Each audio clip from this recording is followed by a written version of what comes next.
Cabin Man. This is a throwaway account I made after discovering this subreddit, and I wanted to share my story. So here it goes. It was about late November in Colorado, and I was about 7 or 8. My father got the idea of taking us all for a weekend to a cabin he was going to rent. My mother thought it was a great idea for me, my sister, my father, and my mother to bond. We rented a cabin for a few days. We took off school on Friday to get a head start on getting there, which I had no issue with. We got there and it was sure cold. Well, it was almost December, so I guess it made sense that it was cold. Anyway, we got up and decided where we'd all sleep. We ate dinner, then we got all set up for bed and we're thinking what we'd do tomorrow. We got there kind of late, so we couldn't do much on the first day. That night, though, I heard noises outside. It sounded like kind of footsteps. I looked out the window and I saw nothing, so I figured it must have been an animal. I tried to go back to sleep. Then about 15 minutes later, I heard it again. I woke my sister up, but she was about 11 at the time, and she heard it as well. We both walked over to the window and saw something out there. We weren't quite sure what it was. We decided it'd be best for it to not see us, so we went back to sleep. I had a hard time sleeping that night, and so did my sister. But when we did eventually wake up, my mother was inside making breakfast and my father was outside. I asked my mom if I could go outside with Dad, and she told me sure, while my sister stayed inside and waited for my mother to finish breakfast. I walked outside and my father was talking to some man, a short, chubby man. He had a shaved head and was wearing a veteran cap. He looked really nervous too, for some reason. He was sweating a lot as well, even though it was freezing outside.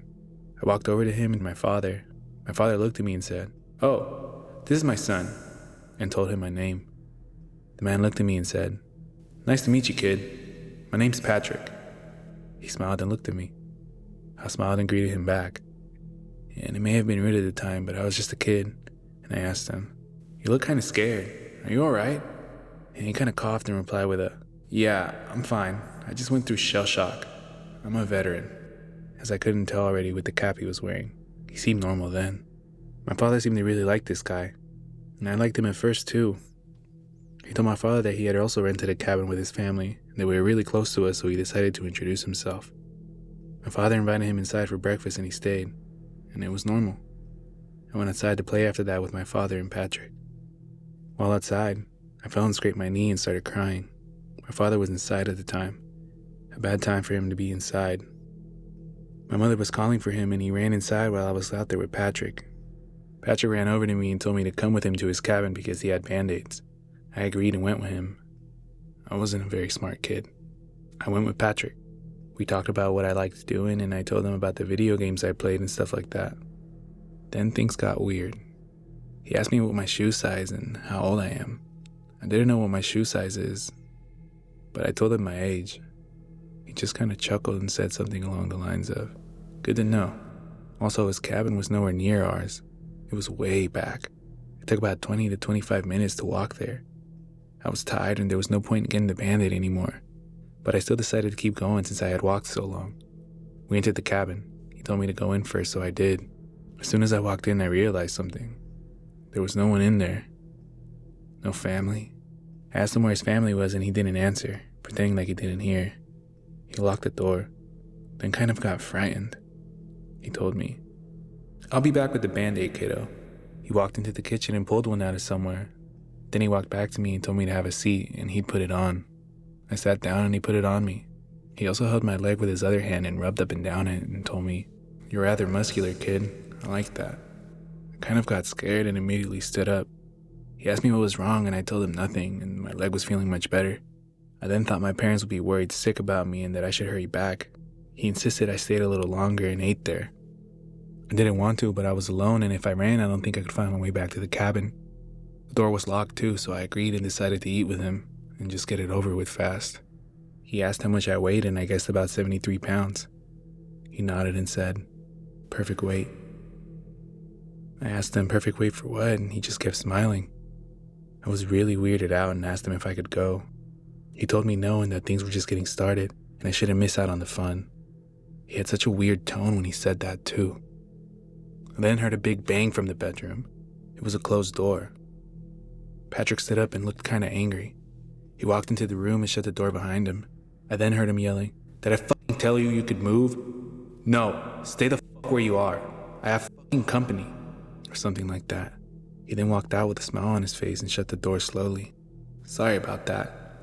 It was just my wife. She's really sick and not allowed to be near visitors today." He was smiling while saying that. I wanted to go. I then looked around the room and I noticed that there were clothes everywhere, and it was really messy. He must have been living out here. At that moment, his wife walked out of the room. "I'm hungry," she said. He looked pissed. "Get back in there," he said. His wife was extremely pale and looked like she had been crying a lot. She was sniffing and had red circles around her eyes. She looked at me, then walked back in the room. I asked him where his kids were. He didn't answer. He told me he had kid clothes that he wanted me to try on. That was the last straw. I had to get out of that situation. I didn't know how. I started crying and then he hugged me. He told me, "It'll be okay, little one. Nothing is going to happen. Just try on these clothes." He walked in the back room and I thought that was the perfect time for me to leave. I unlocked his door and tried to leave as quietly as I could. I didn't care if I got lost anymore. I didn't want to take any more chances with Patrick, if that was even his name. I had a feeling that he had been lying. He lied about having kids, so who knows what else. I was in the woods trying to find my way back. I was still close to his house, close enough to hear him shouting. I could hear him yelling stuff to his wife, things along the lines of, "Where the f*** did he go?" And, "I knew I shouldn't have left him alone. You probably let him leave." I could have sworn I heard him call her a bitch a couple times. Then it happened. I stopped in my tracks. I heard footsteps. I went and hid behind a tree and looked in his direction. He was outside and seemed to be looking for me. I was far away enough to where I could barely see him, but I could still tell he was looking for something. He then stepped out into the forest and I could hear him shouting, "Hey kid, it's okay. You can come back now. You don't have to try on the clothes." And, "I have toys back at the cabin. All you have to do is come back." I ran as fast as I could in a straight line in hopes I would find somebody in my family. I was running away and I thought I heard shouting, but I didn't stop to hear it. And then after about an hour of running, I saw a cabin. My cabin. I ran to it. My father was outside looking around, looking for me. I ran up to him crying and told him Patrick wasn't a good guy, and that he was really weird and touching my leg and stuff. My father immediately called the person he rented the cabin from, and he said that nobody had rented it. My father looked at me and told me to never follow any stranger again. We immediately left that day and asked for a refund for the next day. The guy renting them out apologized. The man having cabin rentals called the police, and the police went back there and checked the cabin, and there was nobody back there, not even his wife. His clothes and belongings were still there is what they told us. Nothing really happened after that. They asked us questions and left. They never called us or anything about him ever again. Patrick most likely wasn't his real name, and he probably wasn't a veteran. I just want to know what happened to him and his wife, and how he even got with his wife in the first place, and why he lived in the back of that cabin. He seemed to have been living there for a while. I guess that he left because he figured the police would be coming after him because he didn't rent the cabin. So many questions that I'll never get answered. I'm just glad that it's all over, and I hope I never have to see the cabin man again.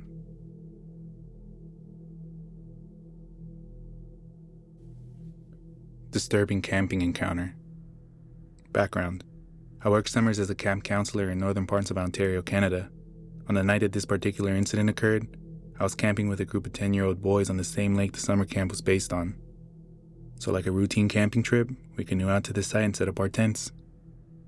Me and my co-counselor, Mike, take turns supervising the kids while they swim, build forts, play games, etc. We cook some food over the fire, sit around and tell stories, cook s'mores, the typical Canadian camping experience. Around 9:30ish, I tell the kids that it's time for bed and they head to their tents, which were positioned a small walk away from the shoreline, but still in the line of sight from where we had the fire pit. So the kids have gone to bed, and me and Mike are shooting the shit by the water smoking a cigarette, just basically hanging out before we decide to head into our tents and call it a night. What happened next still troubles me to this day, and remains my go-to campfire story. We were both gazing into the pitch black night water, when we saw a small light approach us slowly and above the water level. We speculated what it could possibly be for a few minutes, before it came close enough to see that it was mounted on the front of a kayak and that somebody was approaching our campsite. Now, it's important to note that as a camp counselor, part of our training goes over how to deal with stranger encounters in an environment where we're responsible for a group of children on public property. I was prepared to give the mystery peddler the typical speech on how we are camping with a group of a recognized organization, and we would respectfully ask they find another campsite. However, this person's appearance shook me to the bone, as the light drew nearer.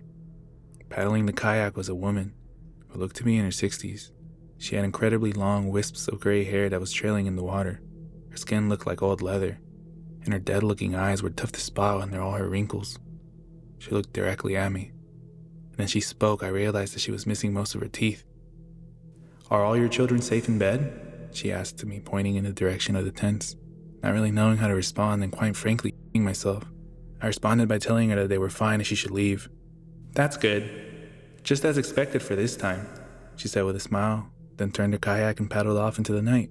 And at this point in time, myself and Mike were legitimately very creeped out of not only the appearance of the mystery woman, who resembled a freaking corpse, but also her inquiry on the whereabouts and safety of the kids we had brought on this trip. Not knowing what else to do, we grabbed our hunting knives and sat by the fire checking on the kids. Half an hour later, shit started to get really creepy. Across the lake, a female counselor was leading another trip for kids the same age group. She sent me a text reading something along the lines of, "Hey Sean, stop screwing with us. This isn't funny. My kids are really creeped out." I instantly called her and let her know that I had just seen someone near my campsite that seemed eerie, that I was not trying to play a joke. Apparently one of the kids had opened their tent door to take a piss and seen a woman with long hair standing with her arms open towards them near the shoreline. Old Man in the Woods. Back in 2008, I was a student planning to go to university and needed some extracurricular stuff I could put on my entry applications. As most UK students know, one of the best things to have on there is the Duke of Edinburgh Award, link for those unfamiliar. As part of this award, you have to embark on an orienteering expedition, basically a long trek through woodland and rural villages, following nothing but a map and compass, no GPS allowed. It's a teamwork experience and you camp and overcome hurdles together, etc. Anyway, I was out of shape at the time, so my uncle volunteered to take me out into the middle of nowhere to get some idea of what orienteering was like. We didn't stay out overnight like I would have if we did the real thing, but we hiked maybe 10 miles through woods in a small village in pretty abysmal weather. By the end of our journey, we were soaked to the bone and pretty miserable, looking forward to getting back to the car and heading home. For the last part of the journey, we were on a dirt trail heading uphill, with bushes and trees on either side. We were marching onward in silence at this point, when all of a sudden there was a rustling in the foliage to our left. From behind a large bush stepped an old man in a black suit with a red bow and dress shoes. He looked late 70s, early 80s, very pale, long silver dots on his face, and a gray-white comb-over. I was instantly weirded out. Who dresses like that to go into the woods? The instant I thought seeing a guy his age out there in those clothes, in those weather conditions, was this guy's lost his marbles. There was something else that took me an extra moment to notice though that puzzled me. The guy was bone dry. Didn't even have mud on his shoes. We stopped in our tracks and just stared at the man for a moment, who appeared to be frozen and shocked at seeing us. My uncle made the first move, taking a step towards him, asking if he was alright. The old man continued to stare for a moment, not moving even a twitch, then suddenly became very animated. It was like he suddenly snapped out of a trance. He started flailing his arms wildly, saying something awful had happened, that a good friend of him needed his help. He began walking backwards into the woods, motioning for us to follow him, which we did. We started off at a brisk walk that escalated into running as we struggled to keep up with the old man. After maybe a minute, he disappeared ahead of us. We could hear him, so continued to follow the noise until we reached a huge slope. We stopped at the edge and looked down to see the old man standing at the bottom, motioning us, pleading with us to follow him. I remember looking down and the slope was probably at a 40-degree angle, spanned for perhaps 50 feet and more and slick with mud. It looked like an accident waiting to happen, especially given there was no shrubs or roots to hold on to anything. I remember looking down at the old man on the other side of the slope and wondering, how the heck did he cross that so quickly and so cleanly? I mean, at that distance, it's hard to see and find detail clearly, but I swear he did not appear to be wet or muddy at all. Me and my uncle looked at each other and I saw that he was getting as weirded out as I was.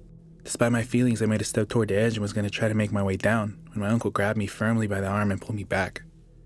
Under his breath, he said to me, "Something's wrong here." We took a step back from the edge at this point, and the old man at the bottom started getting irate. He began pleading with us again to come down the slope, telling us he needed our help. His friend was in trouble. My uncle shouted down at the old man that we would head back to our car and call emergency services for him, that professional help would be on its way soon, that they would have all the tools to help him, etc. The old man suddenly got furious. He began jumping up and down, demanding that we come down the slope right now, or there would be hell to pay. His voice had changed drastically. He was practically growling his words, his hands bunched up into fists, pounding his knees like an angry toddler throwing a tantrum. I've never seen a grown adult fly into such a rage in my life. His eyes looked like they were on the verge of bursting out of their sockets. His skin gone from pale to red in almost an instant. We began to hurriedly make our way back the way we came. His demands and threats were getting less audible as we got closer to the trail. Once we were on the trail, we practically power marched to the remaining quarter mile or so to the car, all while my uncle was on the phone to emergency services, explaining to them that there was a possibly mentally ill man wandering the trail. We were ordered to get in our car and await the police so we could show them where we had encountered him. About an hour later, we met 4 officers, 2 of whom had dogs with them and packs of supplies like first aids, emergency blankets, etc. We led them to the exact spot and then pointed the 2 officers with dogs in the direction that he had led us through the bushes. The search lasted all week, but there was no trace of the old man. Officers said that the only trail they could pick up was mine and my uncle's. They didn't find any footprints or anything belonging to the old man we encountered. One of my weirdest experiences to date. Chased and stalked through the woods at night. Hey, female 24, UK. Despite a few creepy instances as a child, there's only been one time in my adult life that I have truly felt primal fear. My apology if it's a little long, but trust I am being as concise as possible, and need to explain the surroundings a little first. I live in a village in the middle of the English countryside. To paint an accurate picture of its size, it has a population of about 4,000, but feels more like 1,000 due to its spread out nature and being surrounded on all sides by a lot of fields, farms, and woods that eventually connect onto a pretty famous forest. It's kinda in the middle of nowhere, and because it has notoriously bad phone and internet connections, having lived there all my life, I know the place like the back of my hand. In a world of public footpaths through the woods/fields are, where they connect, which are shortcuts, where to cross the deep streams, etc. I have gone on walks in this area through my childhood with my parents, and alone as an adult. Nothing bad had happened. I felt safe here. This story takes place last summer in July, after I moved back home from university. Had yet to get a job and smoked a lot of weed, a habit my parents despised and which I tried to keep hidden from them by going on evening walks, multiple pre-rolled joints hidden away in my hoodie pocket. As usual, this day we both got home at 5 p.m. We had dinner but chatted for a little while longer than usual, as my mom had quite a hectic day and was telling me about it. Because of this, I ended up heading out for my walk an hour later than routine, around 7 p.m.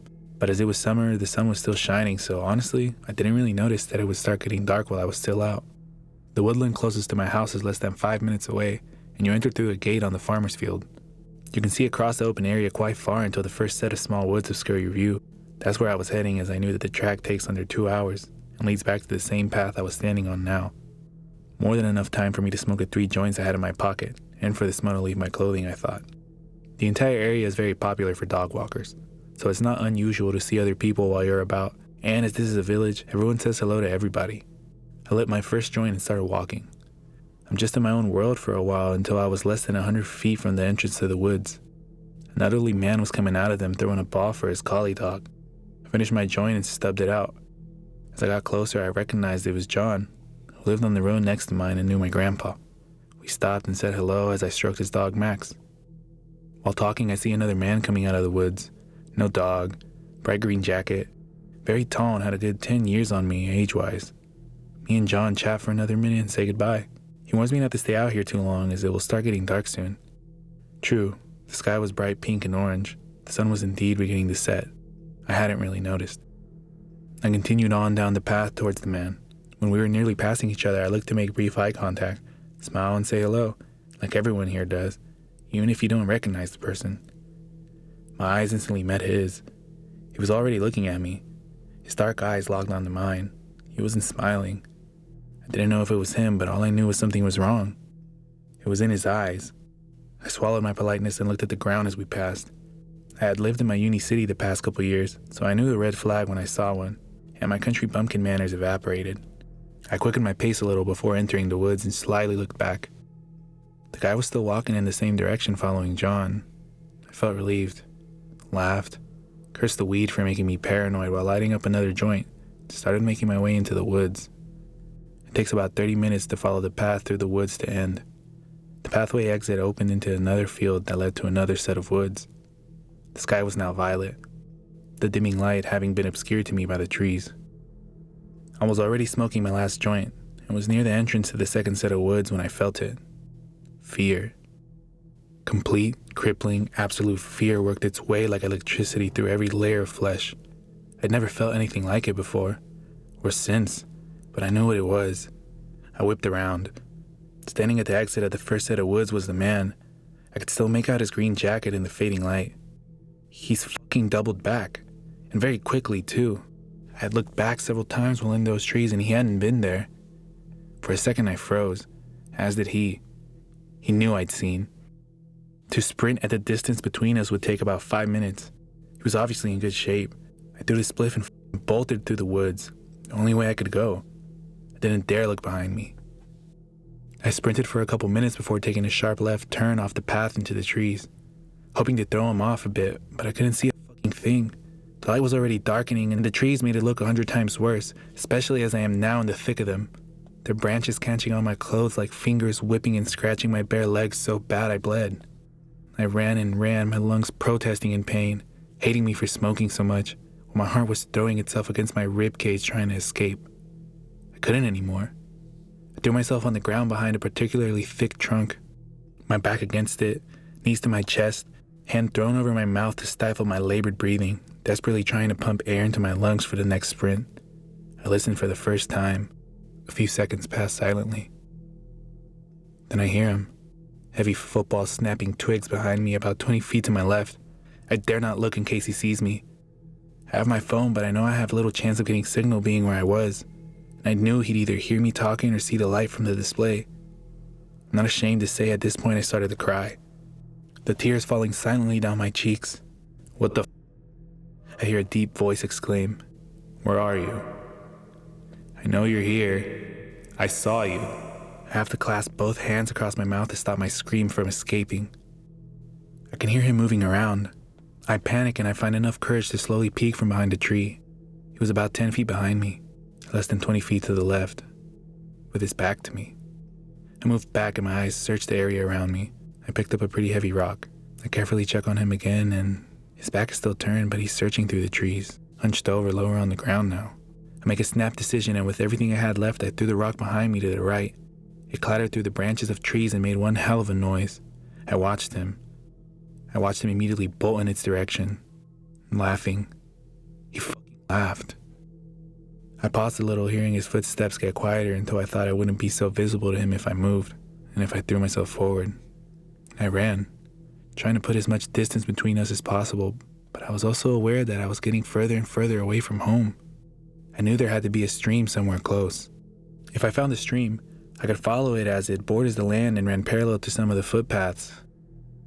I ran, and ran, until the trees finally cleared and I could just make out another field to them on the other side. I thank God and push myself a little bit further till I'm out of the trees and the ground disappears from below my feet and I go head over shoulders down the stream embankment. I crash into the water below, my mouth open and lungs filling with muddy water. As I splutter it out, I feel both relieved to have found the stream and terrified he's heard me. My phone is now ruined. I slowly make my way downstream as quiet as possible, listening out for him the whole time as the stream borders the woods, looking up periodically just in case. After a while, maybe half an hour, I notice the trees begin to thin out and realize this is the end of the woods, where I would have been exiting and where the pathway connected to the original one I started on. If I ran, I could get home in less than 20 minutes. As quiet as I could, I dragged myself on my stomach back up the embankment army style, wanting to stay as low as possible. I peek over the top. I could just make out the opening of the wood exit path about 50 feet away. I sat and scanned the forest line for a couple of minutes, my eyes trying to make out movement despite it now being pitch black. Nothing. I couldn't hear anything either. I pushed myself up and sprinted as fast as I could across the field onto the pathway. I knew the gate I'd entered through was in the adjoining field. It really wasn't far. I was so happy. "You f***ing bitch," came a screech from across the field. I swear my legs nearly gave out then and there. He had been waiting for me. I turned my head and saw him sprinting out the woods at full pelt. I screamed and pushed myself further, tears coating my face. All I could do was run. I crossed into the main field and I could see the moonlight shining off the metal gate. My house was just 5 minutes away after that. I have never focused on anything as much as that gate. He was faster than me and getting closer, screaming at me the whole time about how he was going to slit my throat. I ran and ran, pushing myself up and over the gate and ran up the road. I dared look as I made the turn for my road. He was still fucking following me. I raced up into the driveway and threw myself through the door, running into the living room, crying and screaming hysterically, pointing behind me towards the door. My dad ran outside while my mom grabbed a hold of me as I collapsed shaking. As it turns out, my parents had already called the police, as I was going out for an hour or so at 7, and it was now past 12 a.m. and I hadn't answered when they called my now broke phone. Very unlike me. We called the police station to explain. They came and I gave a full statement. Both my parents and the police were horrified. Nothing like this happens here. There hasn't been a reported rape or murder in the last 100 years. But one look at me and it was obvious I was telling the truth. I was covered head to toe in cuts and bruises, soaking wet and covered in mud and blood. I won't go into how this experience changed me. It's depressing. But I will say that the thing that scares me the most is that they never even had a suspect. Despite him following me so closely, he was gone by the time my dad ran outside. The guy is still out there, and who knows what he's really capable of.